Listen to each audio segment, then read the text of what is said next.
এটার সাথে যারা দায়িত্বপ্রাপ্ত ছিল তারা যদি এটার সাথে জড়িত না হতো এই ভোট কখনো হতো না। 2024 সালে আসেন, একই ধরনের ঘটনা, পৃথক কামরায় গোপন কক্ষে ভোট হয়ে অবৈধ সরকার নির্বাচিত হয়েছিল। সুতরাং এটা দীর্ঘ সংগ্রাম এই সরকারের বিরুদ্ধে জনগণ করেছিল। বিভিন্ন সময় আমরা এই সংগ্রামে ব্যর্থ হয়েছি। পরে আসলো আমাদের ছেলে মেয়েরা, তারা কোটা আন্দোলন নিয়ে আগে আসলো। প্রথমে তাদের অনেকগুলি দফা ছিল, মূলত কোটা আন্দোলনে ছিল মূল লক্ষ্য, কিন্তু এক পর্যায়ে কোটা আন্দোলন হয়ে গেল এক দফার আন্দোলন। সরকারকে পদত্যাগ করতে হবে, নতুন সরকার গঠন করতে হবে। এর ভিতরে আমাদের ছেলে মেয়েরা অগ্রণী ভূমিকা পালন করেছে এবং অকাতরে তারা তাদের জীবন বিলি করে দিয়েছে। তাদের কাছে সমগ্র জাতি কৃতজ্ঞ। তারাই হচ্ছে জাতীয় বীর। তাদেরকে আমরা সম্মান করি।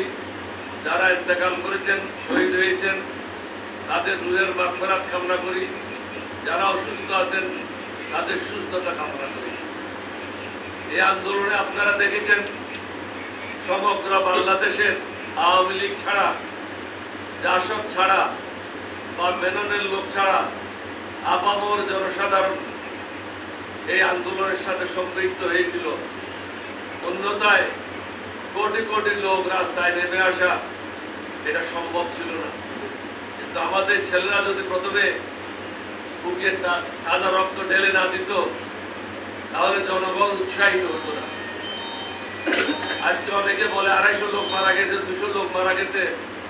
আমার হিসাব অনুযায়ী 1200-র উপরে ছাত্রছাত্রী, সাধারণ জনগণ শহীদ হয়েছে এবং আহতদের সংখ্যা 10,000-এর উপরে।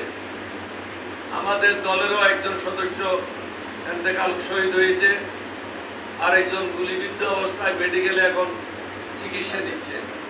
আমাদের ওই বহু ছেলে মেয়েরা আমাদের দলের গ্রেপ্তার হয়েছে। অনুরূপভাবে অন্যান্য রাজনৈতিক দলেরও বহু নেতা কর্মী গ্রেপ্তার হয়েছে। আমরা সরকারের কাছে দাবি করেছিলাম, যারা আছেন এখন অবৈধ হোক আর বৈধ হোক রাষ্ট্রপতি